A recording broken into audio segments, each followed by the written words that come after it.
On this episode of Squawk 7000, we talk with Laura Russell, a trailblazing pilot with Aer Lingus who will compete at the World Aerobatics Championships in Las Vegas this October. Hailing from Cork, Laura's impressive resume boasts a range of titles including Airline Pilot, Upside Down Pilot, her words, Physicist, Web Designer and Powerlifter.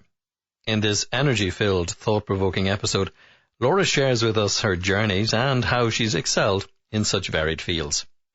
From the cockpit of a commercial airplane to studying the complexities of quantum physics, Laura's passion for learning and pushing herself to new limits is positively inspiring. As we chat with her from her home in Monkstown, we get a glimpse into her preparations for the upcoming championship and the challenges that lie ahead. Join us as we delve into the extraordinary life of Laura Russell, a shining example of determination and excellence in an ever-changing world. In October of this year, I'm going to be traveling to Las Vegas, Nevada. I'm going to be competing in the World Advanced Aerobatic Championships. And in doing so, I will be the first Irish female pilot to compete on the world stage. How do you get to a position whereby you can enter this event? It's a long story and a long journey. I've been doing aerobatics since probably 2006 is when I first logged an aerobatic flight. And it was very much an aerobatic joyride, which I immediately fell in love with. Started trying to do competition aerobatics regularly. So over the years, got more and more into it. Competed in my first competition in 2009 in the UK. I remember very vividly coming second, and they gave me a Mars bar for the journey home. It tasted really, really good. Yeah. I was going to say, did you not frame it and hold on to it forever? I actually still have the wrapper. I must frame it. I will frame it. Yes, I'm actually renovating my cottage at the moment, so nothing is getting hung on the wall if I can help it. If you can help it, I know. Do you know what I suppose? You know, we've started the topic and we're talking about aerobatics, and for the man or woman on the street, aerobatics they might see if they go to an air show, and I suppose what I wanted to do was just initially create that distinction between an air show display and a competition display. Yeah, that's a great question, because often our only exposure as flyers and as the general public to aerobatic flying is the stunt flying that you see at an air display. There is a couple of very important differences. The first thing, of course, is that it is a sport, so it's competitive and it is judged by a group of judges sitting on the ground watching you do your performance. The other thing is, with competition aerobatics, you are being judged on your precision and accuracy and how closely that you can fly each maneuver as it is drawn in aerobatic notation on a piece of paper. So you need to be drawing shapes in the sky as geometrically perfectly as possible. Using what, physics to do that? Physics and all sorts of magic. No, yeah, it's funny. You know what? Like, there's definitely other sports like it in terms of it being mentally very challenging, physically very challenging, and very similar to, I suppose, air displays. There's 90% of the preparation is done on the ground. You very often will see pilots on the ground, particularly if they're going to fly in formation, or indeed as even they're practicing, they almost hand fly it. Yes, the hand flying, the crazy aerobatic dance. You will see plenty of air show pilots doing that, and aerobatic competition pilots will do that just as much, if not even more.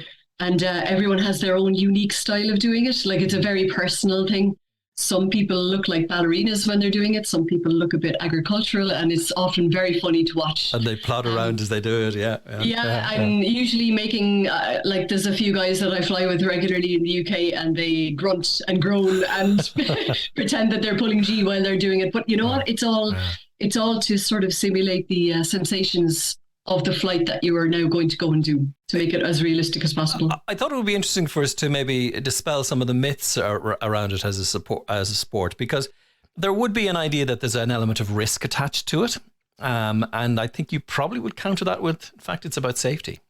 Absolutely. For goodness, I think if you ask any aerobatic pilot about their sport, they will give you the impression that we're obsessed with safety. You know, we're so risk averse. And I always kind of make the parallel between, like, in my day job, I'm a commercial pilot, and I have the luxury of having a planning department to create a flight plan for me. We have automated weather filtered into that flight plan for us. The fuel planners do all their maths. We have load masters who load up the aircraft for us. So there's a whole, swathe of people working on our behalf to launch us into the air on a commercial flight. But if you're an aerobatic pilot doing one of these competition flights, it's all about you. The buck rests with you, and you have to be responsible for your safety and the aircraft safety. So yeah, we're all a little obsessed with safety, and we go to great measures, I think, to finesse just even the littlest details about our aircraft, and even down to the clothing that we wear. Like, some of us are quite paranoid about wearing, for example, shoelaces in the plane, lest they untie and get tangled up and so on and so on. So or snag on something, yeah. Yeah, exactly. And they're all very practical things, Do you talk to your airplane? Yes, I do. I talk to myself. No, that too, yeah. I usually give out to myself, and I usually compliment the airplane. He or she? Ooh, okay. So I fly definitely one female, definitely one male, and the other is a question mark. There you go. No, you're not the first pod, because I've spoken to somebody else who flies a Cub and refers to her in very elegant terms for her age and what it is she does. And sometimes the fact that she can even decide to go off and do something herself. If she decides she's not turning right one day, that's it. Yes. Yeah. And now we have the picture built up that this is a sport. It is highly built on precision. I suppose one other thing that we'll put into the mix, and then we'll explore it a little bit further, is how your mental state in the display is as much part of it as the physical exertions that you have. So where is your head, in other words, during a display? So when I'm flying well, I don't think anything exists outside that 1 kilometer, cubed performance zone. It's just me in that box, me in the airplane. And I like, it's like you have a heightened sense of noise, of smell, of taste, of sight, of hearing. And your mental state, God, it's so important, if you want to have a successful flight. And I suppose the key to that is having your mental prep done on the ground. What I often find, if I have a very good flight and I know I'm flying well, it's almost a cascade. The flight gets better and better and better. By the end of it, the adrenaline is chomping at the bit. You are absolutely overcome with emotion, positive emotion. And I find it's a funny thing, but if you fly well, it's very hard to shake it out of your hands and come in and just land. You want to be up there for another 5 minutes, kind of whooping and rolling, and but yeah. And then of course the other side of it is when you know you've made a mistake, which happens all the time, to try and overcome that sort of blip. It's very challenging. You have to have kind of methodologies to push past that and to regather yourself, recenter, breathe, and get back into it, and not do a really angry landing afterwards as well. Yeah, but I mean, that nearly advice that any pilot would take, is that if recover and get yourself back on track with it. At the risk of giving you the wrong metaphor, but if this were a dance and you and the airplane, I presume, are the partners, how does that dance progress? Is it choreographed, in other words? Do you write the display with an image in your mind? With this sport, actually, the rules are very rigorous in what you're flying. This year, SIVA, they're the international committee who decide upon or vote upon 5 compulsory aerobatic maneuvers that you have to fly during this aerobatic season at competitions. 5 of them are known, and then you add 5 unknown figures yourself, which you create. So we all have our own personal known sequence to fly. So 10 figures in total. That is extremely choreographed, to answer your question, especially because that's the one sequence that you have some control over and you can design for your aircraft. So if I, for example, the first competition of the year, I still have a question mark over whether I'm flying an extra 200 or an extra 300 or 330. There's a big horsepower difference. There's quite a difference in center of gravity and aileron setup. So I know that one of my known sequences will absolutely work very well, but the other one, I might be running out of energy ever so slightly, and that's a consideration. So yeah, there's a lot of pre-planning in the choreography of that.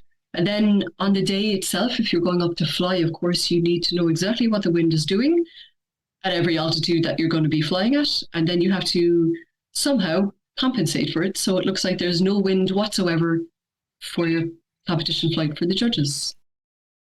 Describe the box to me. What space do you have to perform in? So the box apparently is 1 kilometer wide, long and deep, but it is awfully, awfully small when you do go up there. Usually you can fit approximately 2 aerobatic figures in before you need to reverse your direction. So for example, just to go back to basics, a lot of the beginner sequences will have 1 loop and then a stall turn, which will invariably reverse your direction to come back the other way. And then you might launch into a Cuban 8 and then back into a Humpty Bump to reverse your direction again, maybe with a roll on the way down or something like that.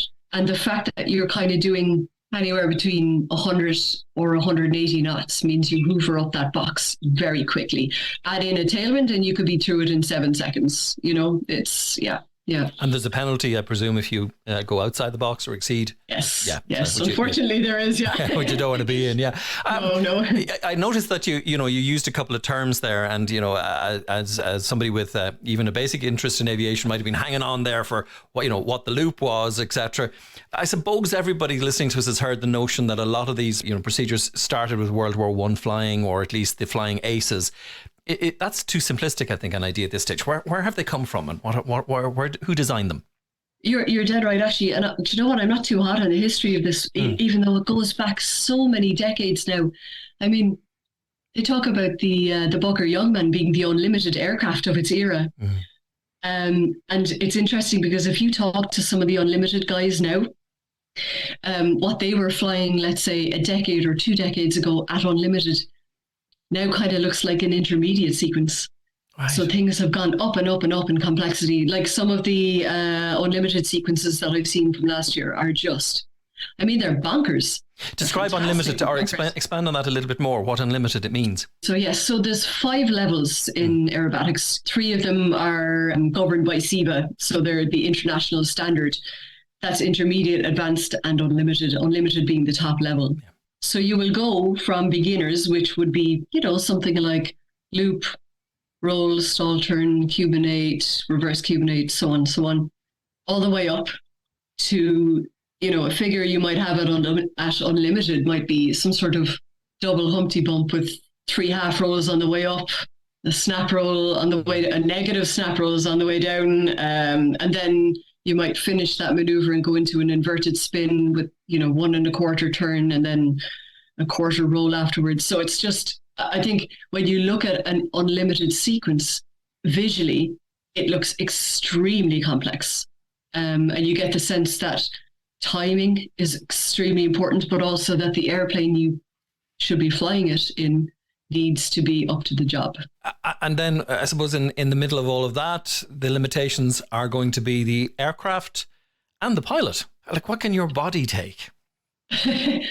Thankfully, our bodies are pretty good at it once we keep practicing. Certainly at advanced and unlimited, if you're flying, one of the fairly standard carbon monoplanes, as we all do now at those levels, things like +8, +9G are not uncommon. And then negative is a bit, you fly negative 3, 4, 5G, certainly, but it takes a little bit longer to get used to the negative Gs to build up the tolerance for that.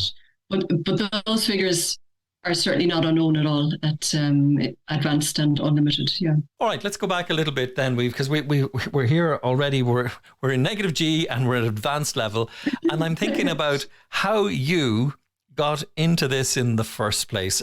Is your grandmother to blame? Did I hear that?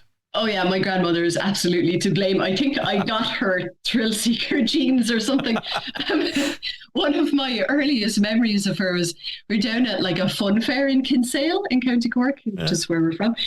I remember having an absolute panic because I don't know what age I was. I was very, very young, but she managed to get me onto one of these swinging boats. Yes. That you propel yourself. I mean, I was too young to propel myself, so she did all the work, but I distinctly remember her trying to actually do a loop in it, like actually invert the thing. And I just think that must have set the seed, even though I was terrified. It must have stuck in my brain or something, because there was plenty of examples of that. She, like when we were younger, when me and my brother were younger, she used to be the one who was ordering the bouncing castle for our birthday parties. Like. Right. Okay. Yeah. She would be on it. Like, yeah.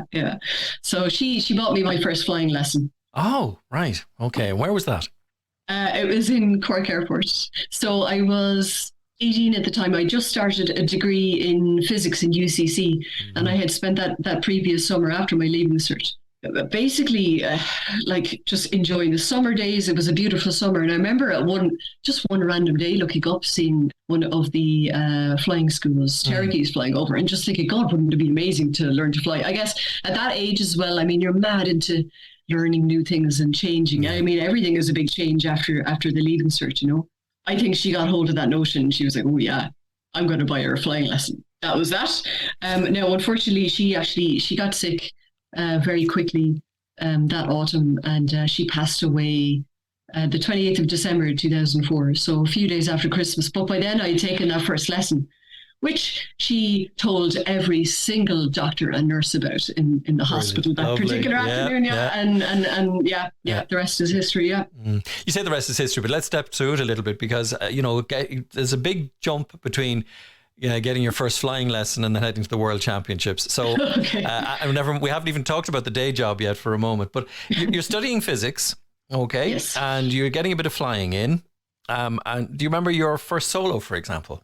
Oh yeah, I do. Oh my goodness. So I first started flying lessons in South Air, as it was at the time. They had the two Cherokees down there.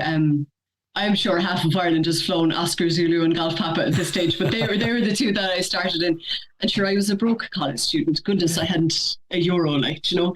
So I used to scrimp and save. I used to do a little bit of web design on the side, and all the summer jobs I could take. And I remember very clearly, actually, like running up between lectures on a Wednesday to the airport to try and fit in a 30-minute lesson. Like, so it was slow. It was a slow process. And of course, the Irish weather as well didn't help. You know, everyone, I'm sure any flyer listening to this will appreciate that.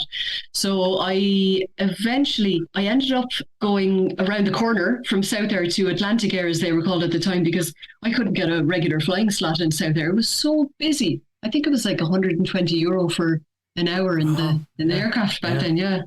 So I started hassling the school next door. Would they let me go flying? And at the time, Atlantic Air had one Cessna, Delta X-ray, and I think Charlie by Tango, one twin, and maybe 4 instructors. So I started flying with them.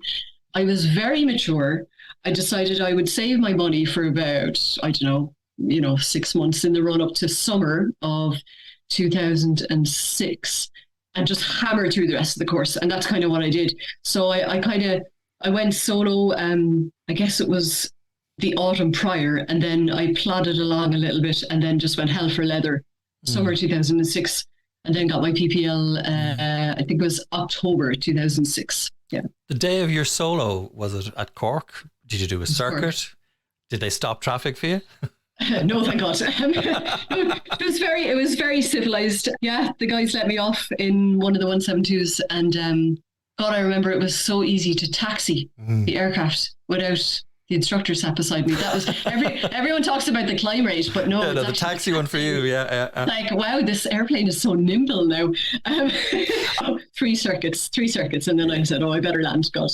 I suppose what I was heading for there was that there you were for the first time on your own in the aircraft, and you described earlier on about that idea of just being you, and in that moment in time when you're doing the aerobatics, and I'm wondering, was that sort of the first bit that meant that you said, I have to do this and I have to do more of it? I think I have to do this and I have to do more of it hit me on my very first flight. I was besotted from day one. Like, I don't know, like I struggle to kind of describe the feeling that flying gives me, and I'm sure everyone will empathize with this. Anyone who flies and loves it gets it, you know. It's hard to put English words to it because it is a very special thing. And for me, sometimes I end up going back to the platitudes, the ultimate freedom of it, blah, blah, blah. Yeah. But actually, it's that sense of mastery of a skill. I remember that intro flight that I did first day in 2004. And I just remember watching the instructor and going, God, like, look at how he's compensating for the wind, for the kind of the lumps and bumps, the turbulence. He's managing the speed, even though I know a sense of, an airspeed indicator or whatever, but he just had complete control. And that to me was very inspiring, watching something. I've heard people describe it as well as a kind of a sense of a coherence. And I know that's even an engineering phrase, but that you're in the zone maybe more than you might be. Yeah. You went on to do a PhD in physics. I got the PPL when I was in third year physics, graduated then the next year. Obviously still a broke college student. If you tell me at any stage you had money, I'd be surprised, but yes. I know. I'm just, anyway. It's the destiny of anyone who interested in aviation, I think. At the time, like the commercial career was years off. So I knew I had to build my hours anyway. And I already had the beginning interest in aerobatics, so I knew it was going to be an expensive road no matter what.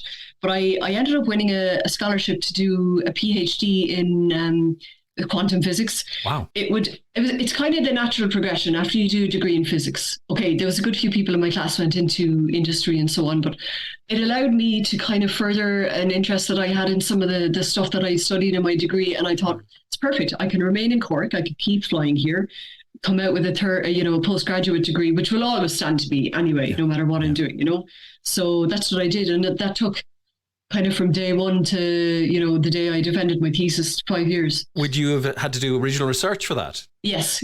So mine was experimental. The way my thesis is constructed was each chapter was a peer-reviewed publication, essentially, kind of re-sculpted into a thesis type format. From there to where you were the other day, driving an Airbus. How did that happen? Okay, so I defended my PhD. I was so sick of a laboratory, I never wanted to see the inside of one again. So I decided, right, I will apply for the Aer Lingus cadetship, which had just opened up. Wow. And meanwhile, I was interviewing for like engineering jobs. So I just wanted normality for a while, if you like, And I ended up getting a job very quickly, actually. I had an interview 2 weeks after my PhD defense, and they rang me on the way home to offer me the job. It was an engineering company up in Galway called Vallejo. And their overall mission and value is towards automated driving and so on. So they hired me as like an optical engineer. So I was designing the lenses that you would see on surround view car systems, if you like. Yeah. Right. Yeah. I remained in that role for 2.5 years. Obviously flying every single weekend. During those 2 years, it became apparent to me after 1 year of it that I wasn't happy and I really, really, really want to be a commercial pilot. So I decided, that's it. I'm going to do the ATPL exams, which I did with AFTA, as they're now called, in Cork, distance learning. Put myself through that and did the flight instructor cert with them as well, which was absolutely brilliant. So I used to drive up and down every weekend from Galway to do my little bit of flight instructor syllabus stuff with AFTA in Cork. In the meantime, I had applied for Aer Lingus every single year. And every single year they said no. Until finally they didn't. They let me in. I'm thinking about the interview with a panel talking to Dr. Russell about her career in aviation. And, that awful phrase that sometimes you hear people say, somebody being overqualified. I mean, how did you convince them? Yeah, actually that came up. They asked me. And they said, will you not be bored in an Airbus every day? This is again where I think the English language fails me a little bit.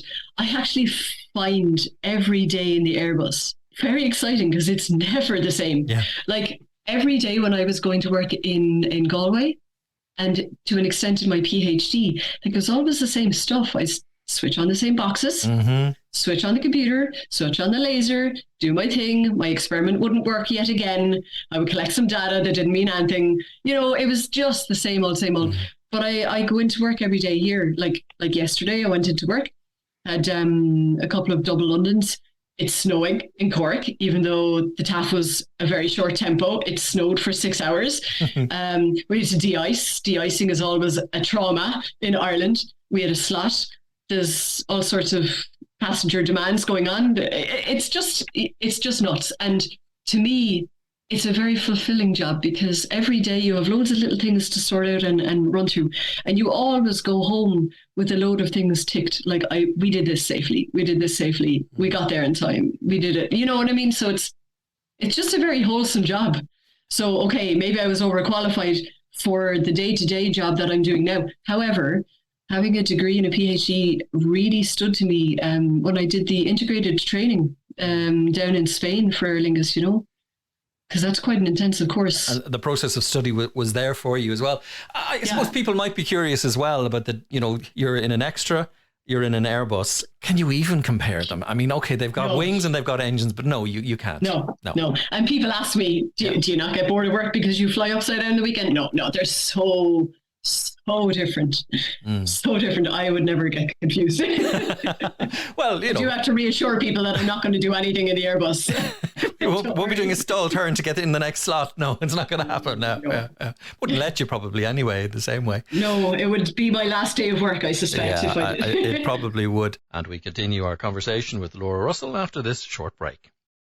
So, if you look at the story where you are absolutely up to your neck in flying. And I suppose the obvious part of it is to say, right, I've been doing this, I've been practicing. How does practice work for you, by the way? Because do we have the aircraft here? Do we have the infrastructure to support aerobatics to World Championship level? We do have the infrastructure, but unfortunately, it's not that popular in Ireland, So, okay, going back a bit, when I took an aerobatic joyride back in the day. That's what that was my kind of intro flight to it, and I absolutely adored it. At the time, I think the only person with a 2-seat machine of that caliber in Ireland was Eddie Goggins. So yes. I started doing a bit with him.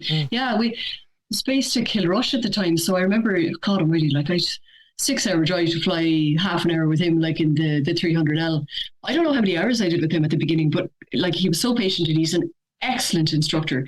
I learned all the fundamentals from him. Just the basic stuff that you need to know if you're going into competition flying. And then move on a few years, he sold it, and I had by then competed in the UK. And in England, they really, really kind of value aviation and sort of preserve it, do their absolute best to preserve it. And I found a very welcoming environment over there. Plenty of people had aircraft of that caliber that were happy to rent out and to get young people into aerobatic flying and so on. So I found very easily that I made lots of friends in England. And there was a few guys that I used to go over very regularly due to finances, obviously. But I would go over to them and fly with them and try and keep my training going. So I suppose if you look at Ireland now, obviously Eddie and Alan, the guys there, they still have the CAP 232. Irish Historic Flight obviously do some beautiful stuff as well, but it's not competition aerobatics. And of course, Dave Bruton has the beautiful Sukhoi in the Midlands as well, but that's kind of it. Do you have to own your own aeroplane for aerobatics? I mean, no is the answer. I suppose the proof is that, I've been able to rent for the last 5 years and get on quite well. Okay, if I won the lottery tomorrow, of course, I would go straight out and buy an extra 330 SC. You've the colour picked already. Oh, yeah. I have the whole scheme sorted. No, but in all practicality, like renting one of these aircraft is probably a more sensible way to go for the moment. The other thing that strikes me as well is, for me personally anyway, like, because I've been going to the UK to do this for so long now, if I had my own aircraft in Ireland, I'd actually miss out going over there. I have a lot of friends, a lot of camaraderie. I instruct over there. I would miss that. There's no aerobatic instruction in Ireland, so I instruct aeros in England. Yeah, and I'd really, really miss out on that. Yeah. Actually, there's an interesting one just to get your perspective on the extent to which a private pilot in training, what they need to know to keep safe. That's a great one. I have to admit, I think the PPL syllabus is very skimpy when it comes to handling skills in this regard. I instruct in Waterford Aero Club as well, and I notice you might fly with people who have only done a stall once or twice during the syllabus, and then once again for the flight test, and goodness, they're very nervous if they're asked to do it again. And a lot of people are nervous. I was only reading the other day about the preponderance of people to stall or spin in on a base leg when they let the speed wash off and not being aware of what it is they're doing. There's, as you say, a little bit of a reluctance to it now. There is indeed. I mean, it isn't in the syllabus. It's not mandatory anymore. Topically and politically, advanced CPRT now is kind of hotly debated as a sort of fix for this. But it's still not mandated for a private pilot. There's no official course. It's interesting because, like, I hadn't spun at all during my PPL. The first time I did was actually when I went off to get my tailwheel endorsement in Kilkenny. It was with lovely Peter Tawes, who took me up in the Satabria. One of the essential items that we had to do, for my sign-off was spinning. That was the first time I seen it. You're dead right. There's a reluctance. And it's a sort of a skill that's getting lost over time, because now we have loads of instructors who haven't done any spin except that one during the flight instructor course. We're flying a lot of airplanes that might be approved to spin, but are very difficult to put in a spin. Like, you can spin, we spin the 172s in Waterford because they're approved to do so. But I mean, they're not a great example of a spinning airplane. You have to work quite hard to put them in. Yeah. And if you even think about recovering, they stop. They can read your mind, Yeah. As again, something that needs the skill around it. As we're heading towards the World Championships, there's a couple of practicalities I want to go through with you. First of all, you'll be heading to Las Vegas. What will you be flying? What's that process involved for you? And are you looking forward to it? Oh, I cannot wait. I cannot wait. I'm so excited. Yeah, there's a lot of logistics, as you might imagine. The competition itself is going to be taking place about 20 minutes south of Las Vegas in an airfield called Jean. So I think people's expectation of, an air show in Las Vegas is bright lights and amazing. But actually, in reality, it'll probably be out in somewhere that resembles a desert and nothing much else around. Yeah, so it'll be taking place in October through November. The aircraft that I'm renting is an American registered 330LX, as you might imagine. The aircraft rental situation is quite interesting. They are pretty much naming their price, and we have to pay it, kind of thing. Yeah. And also for you as a pilot, I mean, you probably do it every day at work, but you're getting into an aeroplane that you may not have necessarily flown before. The actual reg, rather than the aircraft type. Yeah. Because they're all different in the end, I suppose. They are. I mean, okay, it is an extra, and there is when you get into one extra, they're all basically the same. But yeah, it'll still be a different environment. One thing that I always have to consider, because I am very vertically challenged, is that I will more than likely be flying, sharing this aircraft with pilots who are much taller than me. So there's going to be quite a bit of prep for myself to get the seat set up, for, ease of controls, blah, blah, blah, Are you sitting on a parachute? I have my own parachute. It's a neat little backpack. I actually bought my own a few years ago. I got it custom made, so it actually fits me, because most of the parachutes you find at schools and clubs and so on are absolutely enormous. They're built for 6-foot pilots, all right, which don't fit me very well. Laura, I want to broach the somewhat embarrassing subject that we always have in Ireland: the money. It's going to cost. What are you doing? Are you raising funds? Are you getting sponsorship? What's the plan? So I'm actively looking for sponsorship. It's daunting when you start looking at the money. The day you start adding up your logbook, you shouldn't be flying anymore. What did it cost you so far? Exactly. Yeah. Don't want to know. Yeah. But you know what? Okay, it's plenty of money. On a personal level, I'm supposed to be renovating this house, but I'm just putting that on hold. Yes. You can't fly a house, so Also, I just, after the last couple of years of lockdown, it's become very apparent to me and probably loads of people that life is very short, and I just have this deep fear of being 80 years old or 90 years old or however long I lived, and looking back and kind of going, oh, why didn't I do that?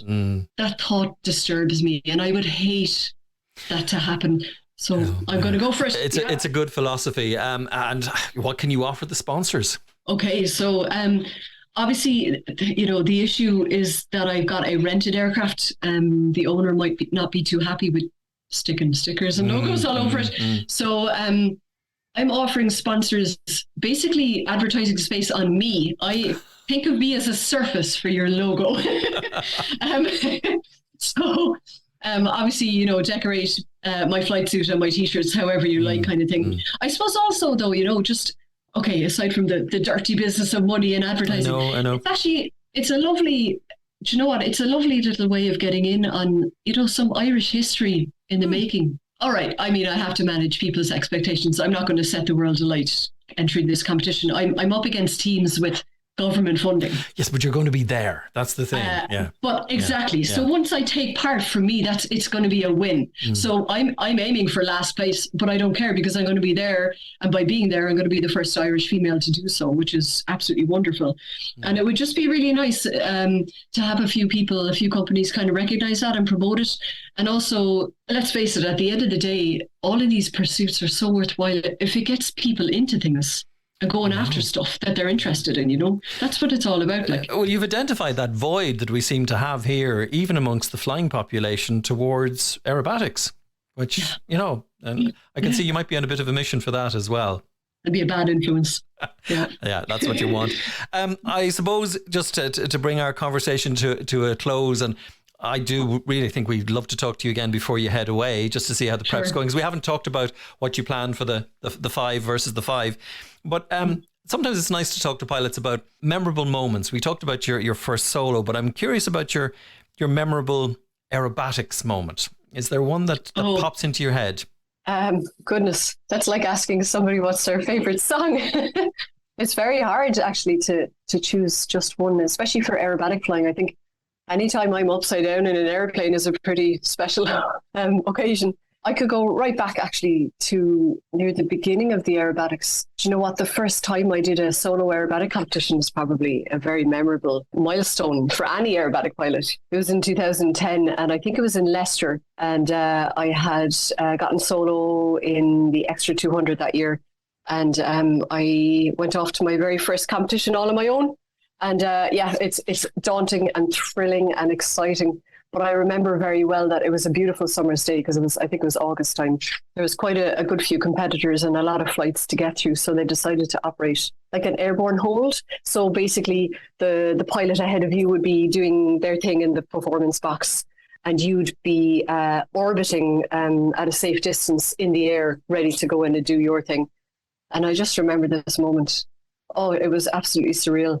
I remember orbiting and just catching sight of the pits who was doing their performance ahead of me, pulling up into a vertical maneuver and just thinking it was the most thrilling thing on earth to be watching this pilot in his yellow pits do his thing while I was getting ready for my performance. And it was, I got goosebumps.